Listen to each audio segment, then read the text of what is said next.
Hey, Mark, if you crack a bottle and you pour yourself a little bit and you don't like it, do you keep drinking it or do you pour it out and walk away? Well, that's a great question, Dan. Hey, this is Mark Still. I'm here with Dan Cavallari. We are in the world headquarters of the Practical Still, Dan's Garage. Yay, garage. And that is a really good question because I think I go back and forth. And I think it's a resource question. If I open a bottle and it's no good, do I drink it because I spent the money and I already made the investment, a.k.a. what economists would call sunk cost? Or do I pour that out and move on to something else because I can't drink all the whiskey? Yeah. I think I pour it out and move on. Yeah. What about you? Well, I don't know. We try to drink all the whiskey. We try. We attempt every time. I don't know. I have suffered through bottles I didn't like. I've suffered through pours I didn't like, especially if that pour is expensive, because I feel like I'm missing something. And I'm like, all right, I'm going to find out what it is about this that everybody loves that I don't. Yeah. But there's also some bottles over there that I don't think I will ever drink out of again. Yeah. I think there's one that I had, and it was terrible. It was just awful. But it sat there for almost 2 years. And finally, a week or so ago, I just pulled the cork out, put it down the sink, threw the bottle away. That was that. Yeah. Well, you know what, though? I've only seen you really do 2 pours out before in all of our time drinking together. And you've been pretty resourceful about using those bottles. And I think to my benefit, of course, usually ends up in some sort of delicious treat. It's all about you, Dan. Right. I did that. You're right. I opened up what a lot of people were raving about, a Rebel Yell single barrel. Mm-hmm. That was not so great. Not so good. Mm-hmm. And I made a batch of eggnog out of that. Yeah. And 16 months later, after that eggnog aged, it was delicious eggnog. Yeah. Yeah. And you know what? Before we move on, and we always forget this, what are you drinking? We're both on the Buffalo Trace Sazerac Company train tonight. Yeah. You are into something I brought, which is a bottle of Blanton's. Blanton's an overhyped, overpriced. It shouldn't be hard to find, but it is. Yeah. Now, I happen to have had a bottle tucked away for a long time that I paid $53 for. In the last few weeks, for some reason, I've just walked into 3 more bottles at retail. Really? At retail, I'll buy it all day long. At anything over $62 or $3, I'm out. I have never seen it for retail anywhere. Yeah. Now, I want you to notice something. That bottle comes with wax. Oh, okay. Look at that bottle and tell me. Yeah, it's gone. Is there any hint of wax? That is excellent. How did you do that? What sorcery? It's not me. So Blanton's has a small little wax ring around it, just closing that gap between the topper with the little jockey on it and the bottle. And it's got 2 little plastic tabs that are just 2 little ends of the same piece of plastic. And you pull one of those, it rips right through the plastic. The plastic pops off the bottle in one piece. You're done. The bottle's clean. Yeah. If you gotta do bottle wax, that's how you do it. Yeah. I get out my rock, hammer, and chisel for the bookers. You gotta keep a knife by, and it's terrible. It's terrible. So what are you drinking? I am drinking Eagle Rare. So the other, and I don't remember which one's Mash Bill 1 and which one's Mash Bill 2, but it's the 2 bourbon mash bills from Buffalo Trace. Mm-hmm. I like Eagle Rare. You tricked me a while back with it. I did. On the blind shelfie throwdown. I still think you were lying. Well, you never know. I could have just been on the wrong bottle. Yeah. And you said you had some schmaltz in your glass. I got some crumbs in mine too. Yeah. I got a little schmaltzy glass. I'm a little ashamed of myself. Is that what happens when we drink in a garage? Yeah. I don't know if it might be sawdust. You never know. Mm-hmm. Yeah. Speaking of extra wood. Yeah. There you go. So extra charred. Yeah. Speaking of bottles that, I don't necessarily love. I mean, Blanton's, I like it fine, but I've never been wowed by it. Yeah, I don't think there's any. I like Blanton's. Yeah. In fact, I like it quite a bit. Yeah. But I like it if it was a $45 bottle. Yeah. All day long. Right. And it's $60. I start to flinch, but I'll pay retail. I think retail's around $60 for it. I would pay $60 for this. I've never seen it on the shelf for $60. I've always seen it much higher than that. So yeah, we were up in. The secret's out. We were in Wyoming a few weeks ago, and there were 3 bottles on the shelf, and I took 2 and left 1 because I'm that kind of guy. Wow, what a guy! Yeah, and then I thought, nobody else would leave that. I'm going to go get it. But it was gone already 2 seconds later. 2 seconds later, yeah. And they were $62, I think. Yeah. And then a local store started a new club, which I'm not supposed to talk about. Okay, I haven't heard because it's secret. Yeah. And when you went and kind of confirmed your entry in the club, you got to buy a bottle of Blantons at retail. So sweet. I bought another one. I'll certainly take those at retail all day long. You're flush with Blantons. I am flush with Blantons. Yeah, all right. So I thought we'd share. Yeah, I appreciate it. It's not bad. It's pretty good. I like it. And that Eagle Rare that you're sipping on, I love that stuff. But I mean, those 2 bottles, one of them I paid $25 and one of them I paid $30. So it's hard to beat that. Yeah. In fact, that same place in Wyoming, I picked up, I don't remember how many more, 2 or 3 more Eagle Rares for $29.99. No, it's just can't pass that. Yeah, up. that's just 10-year-old. It's technically a small batch, but it's almost depends on when in the bottling line you get it. It could be a single barrel, so they can vary a little bit, but they're just delicious. Yeah. But back to that question, if I look over there at your shelf, I see a few that we've tasted through in different episodes that I don't think I'd go back for. Yeah. So I'd have to face that question. Yeah. Do I pour it out and move on, or do I drink it because I've made the investment? Yeah. Well, so I'm looking at 2 specific bottles over there, and I won't mention the names because we've already talked exhaustively about them. And but there's 2 that I think I would be okay with pouring out. I mean, they're just, to me, they just are not good enough even to give to my friends, and but there's others over there that I don't want to sip off of anymore, but they're still pretty good. That Penelope, which, I didn't open the bottle on it and I liked it okay, but it just doesn't wow me. And at this point I still got half a bottle left. And I'm like, every time I look at my collection, I'm like, there's just so many other bottles there that I would rather sip on. Yeah. So why would I waste my time on that? Yeah. Do you keep it around just in case one day you're out of everything? Right. Ha ha ha. Hey, that's funny. There's nothing left to What kind drink. of apocalypse are you talking about? Yeah.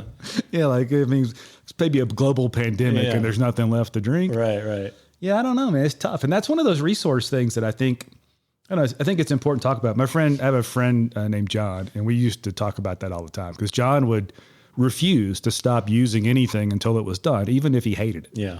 And at that time, I was the one that would go just throw it in the trash and get some more. Yeah, it's just. But by the same token, I will work a tube of toothpaste until there is no toothpaste left in that tube. Right. So I'm a contradiction. Yeah. Well, but how much does toothpaste cost versus how much does a It's bottle not of bourbon about cost? that. It's the principle of it. It's just like leaving lights on. Yeah. It's not that I'm so ecologically conscious. It's that nobody's in the room that doesn't need to be a light on. I'm obsessive about that. Yeah. It doesn't matter. Yeah. Nobody's using it. We don't want to not use things. Yeah. Well, I think to me the divergence is, when I get a bottle that A, was expensive and B, has some hype around it, I'll stick with it for a while to just figure out what the hype is. Yeah. And I think that's what I did with the Penelope. And honestly, it was never a bad sip. It's just not my thing. Yeah. Right. So now I've obviously done some damage on that bottle, and I think I'm ready to be done. But do I keep it there or do I give it away? Do I pour it? I've given a bunch of bottles away to friends at this point. That's a giveaway bottle. Yeah. That's somebody will enjoy that. Yeah, a lot. for sure. Because again, it's not bad. But now I'm looking at those 2 again that I'm like, I would dump that out today. Yeah.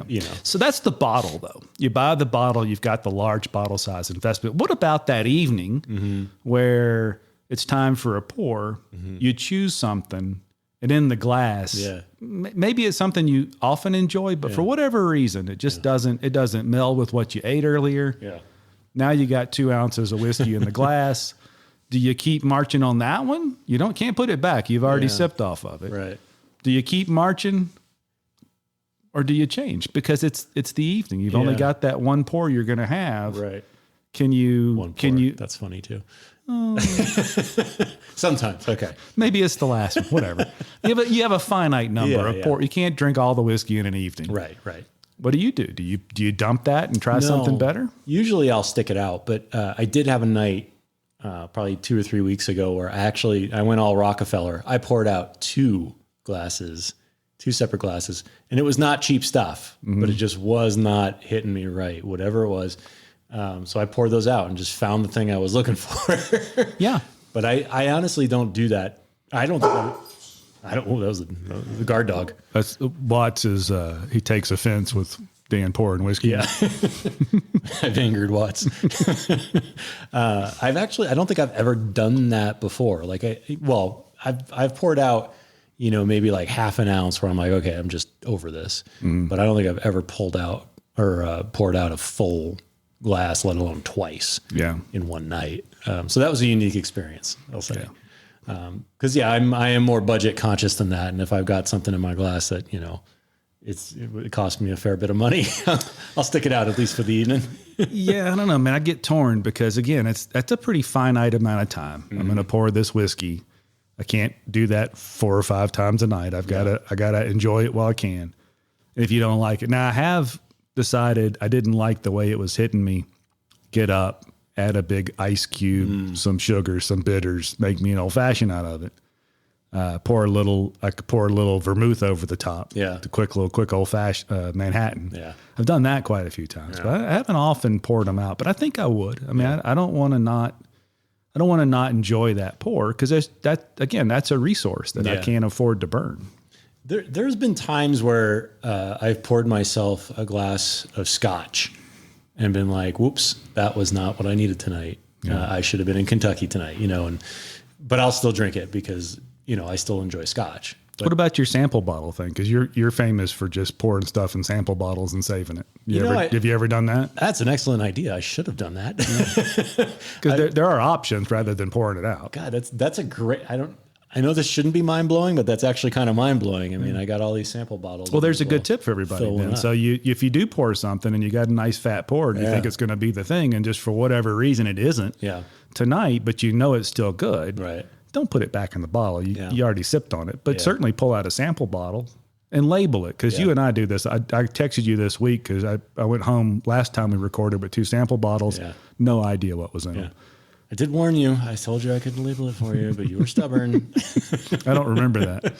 I remember it well. I think you're making that up. No.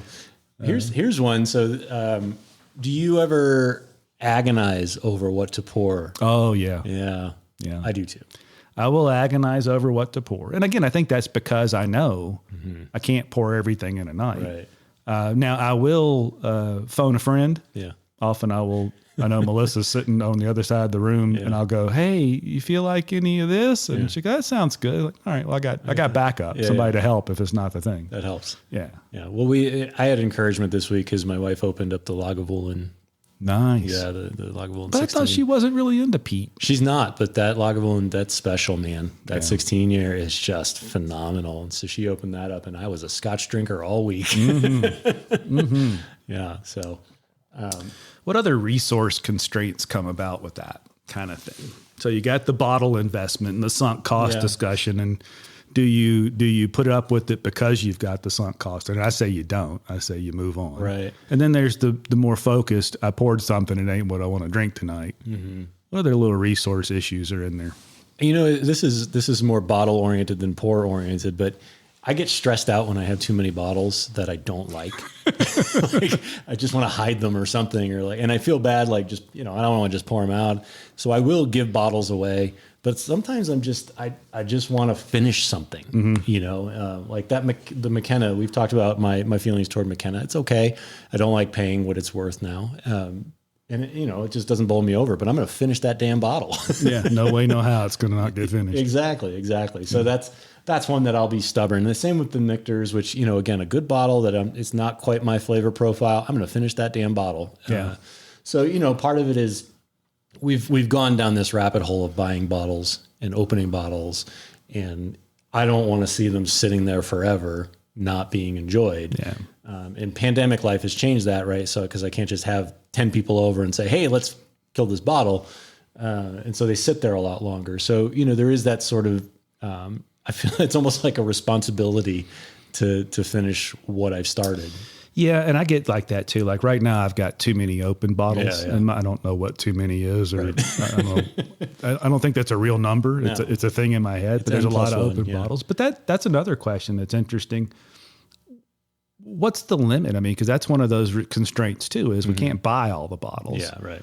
When do you decide you shouldn't buy anymore and you drink what you got? Or how do you decide that it's okay to buy? I'm not a good person to answer this because I've got way too many bottles. Yeah, well, that's my ace in the hole, right? Like if I don't feel like buying a bottle, I call you up, Mark, what do you got open? No, I bought a bottle today of that Dickel 15-year single barrel. I don't know when I'm going to crack that.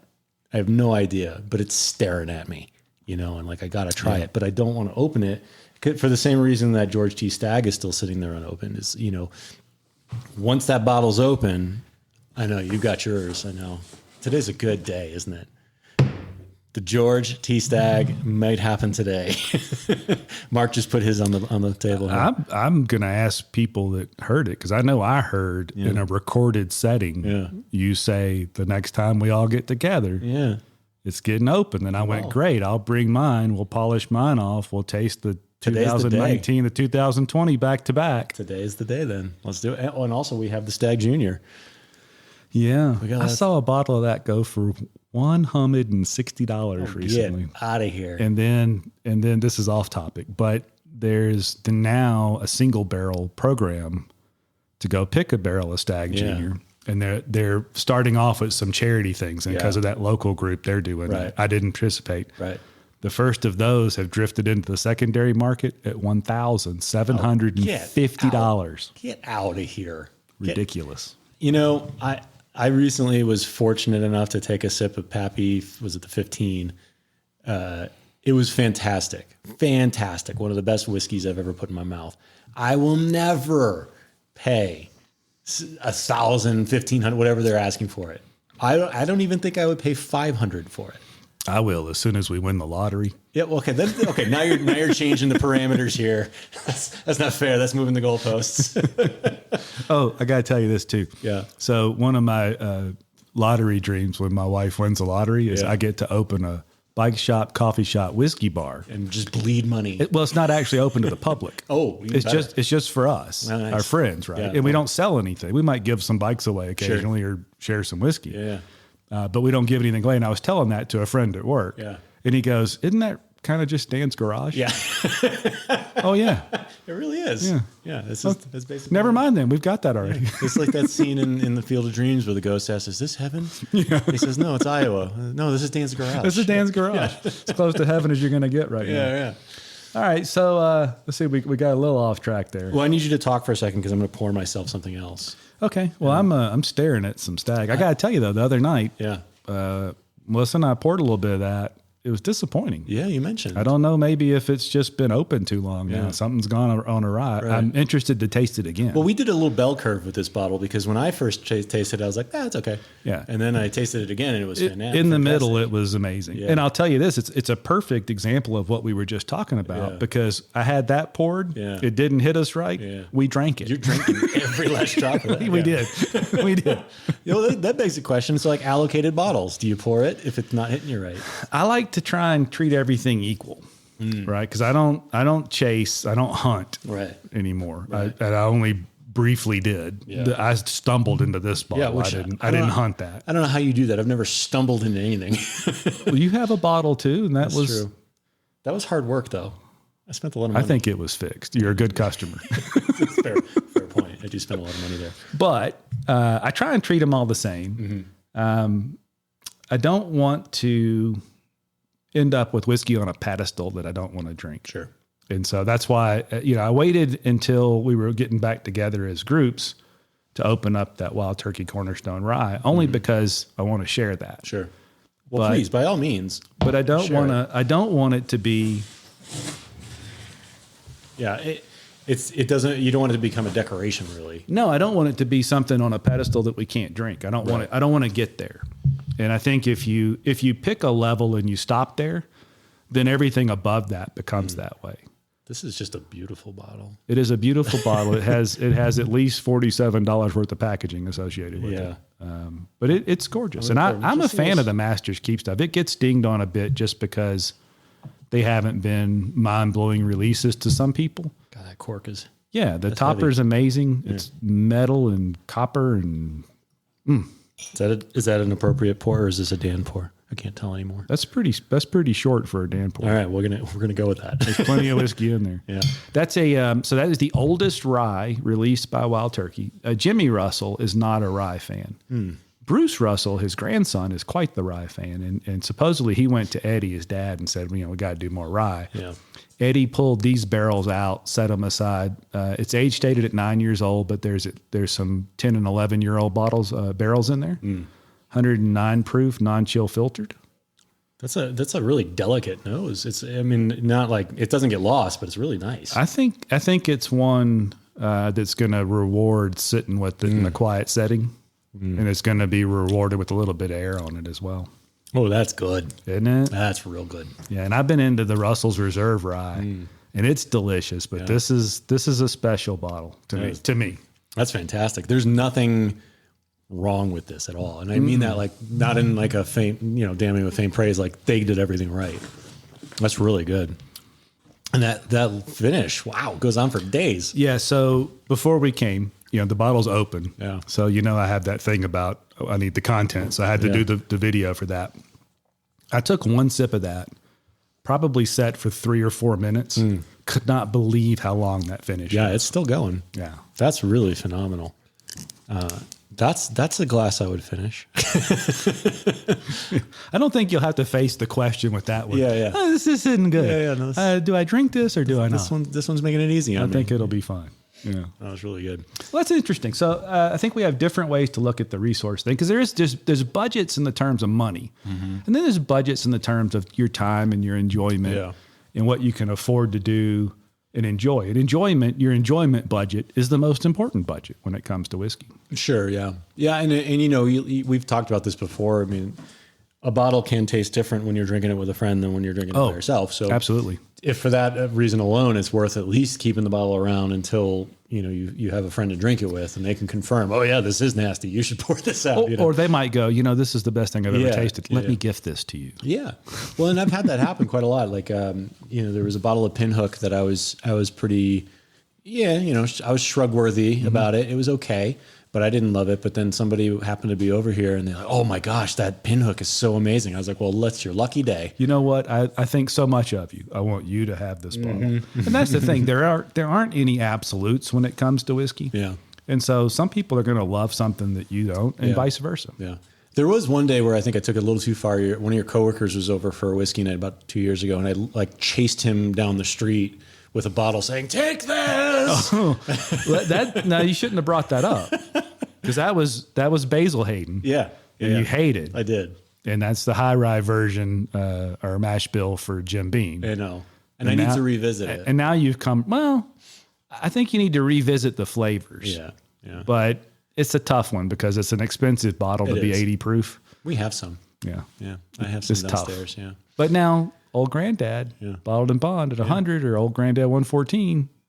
Different story. I do like the Old Granddad 114, which, by the way, you made a face on the throwdown when you tasted that 114 that looked like I had kicked you in the teeth.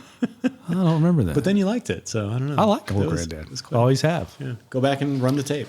I keep looking at my notes because I made a note about. Let's see. Keep looking at your notes. I'll keep drinking. Space. That's another resource. Yeah. And that's part of that thing about deciding what to buy. Yeah. When all this accelerated, because I've been into whiskey for quite a time, but for a long time, it wasn't the level it is now. Sure. There was 4, 5, 6 bottles around. Generally, things got finished before new bottles came in. And then something accelerated. Mm-hmm. And Melissa and I had a discussion about once I filled this cabinet up, I have to stop. Once this garage is filled.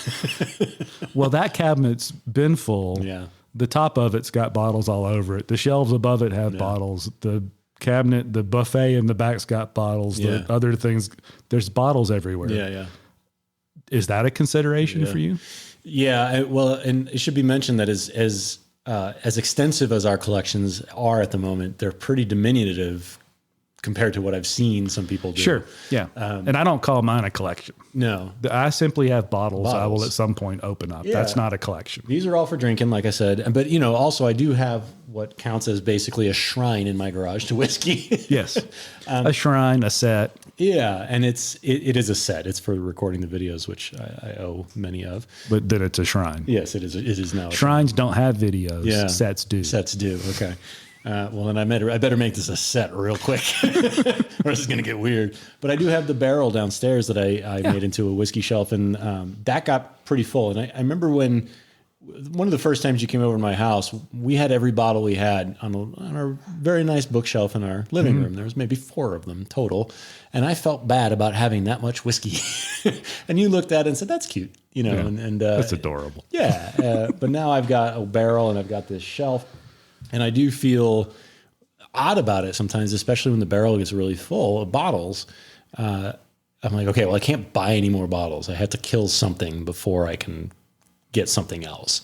And the space ends up being that decider. It doesn't even matter. Whatever's the lowest. Is it the space? Because there has to be a line. If you're going to, like, I don't do that, but there's going to have to be a line where somewhere you go, okay, I stay the same until some event happens. I drink this bottle, or I get people, whatever. Is it the space that does that for you, or is it sheer shame of the number of bottles? I'm going to go with space just because I don't want to admit it's shame. I don't know. I certainly never had the shame, partly because of ignorance. And then at one point we wanted to paint behind that shelf. Yeah. And in order to move the cabinet, I had to empty the cabinet. Yeah. I don't know if you've seen the picture I took of that. Yeah. But everything got stacked out and I actually, for the first time ever, counted. Yeah. A little bit of shame there. That was a little ridiculous. Yeah. I mean, I have moved bottles into a box just to not be looking at them and be like, oh, I don't have a buying problem at all, you know? Yeah. But if there's something on the shelf and the shelf is full and there's something that's close to being finished, I'll just drink it to suffer through it, even if I don't like it, just to get rid of that bottle. Because then I can go out and get another bottle. So that's the other side of that equation of, do you finish something or not? That's the force kill to make room. That's a different, that may be a different psychology there. Yeah. I mean, God, that is really distractingly good. It is delicious. Yeah. I'm still drinking. In fact, we shouldn't be talking while we drink. Oh my God. It's too good. It just stays on your tongue forever. Yeah. I feel like I'm speaking magic. Yeah. And just to make sure, that's Wild Turkey has their limited release. It's called Master's Keep. The Cornerstone was the first rye. It's the 4th edition of that. Yeah. It is delicious. The MSRP was $175. Wow. And part of the question is that $100 better than a Russell's Reserve single barrel? Because that's the mathematical difference. Right. Or $120 better than the rare breed rye. Yeah. I don't know the answer to that. I do know it's good enough right out that I'm not at all unhappy that I have that bottle. Well, and for this bottle in particular, it's been a lot of anticipation. I mean, this bottle's been on your shelf for years. Since, October or November of 2019? Yeah. I mean, we've talked about this bottle for a very long time. Yeah. So, is it better? Is it $120 better than the others? I mean, because I didn't spend the money, I'm like, oh, hell yeah. You should do that some more. Yeah, you should keep buying bottles like this. But if it were me pulling out my wallet, like, I don't think so, because, even that Calumet 14 that I keep talking about, and it's hard to find, it's $120, and I keep seeing it, and the universe is telling me, buy that. But I've got the Calumet 12 right here, which is also really good, and it's $85. And, it's like, okay, well, is that price difference worth it? And I just can't bring myself to do it, but this experience that I'm having with this Wild Turkey Rye, Master's Keep, I'm like, man, this. Yeah, I think where I am right now with that is an enhanced experience over the other Wild Turkey Ryes.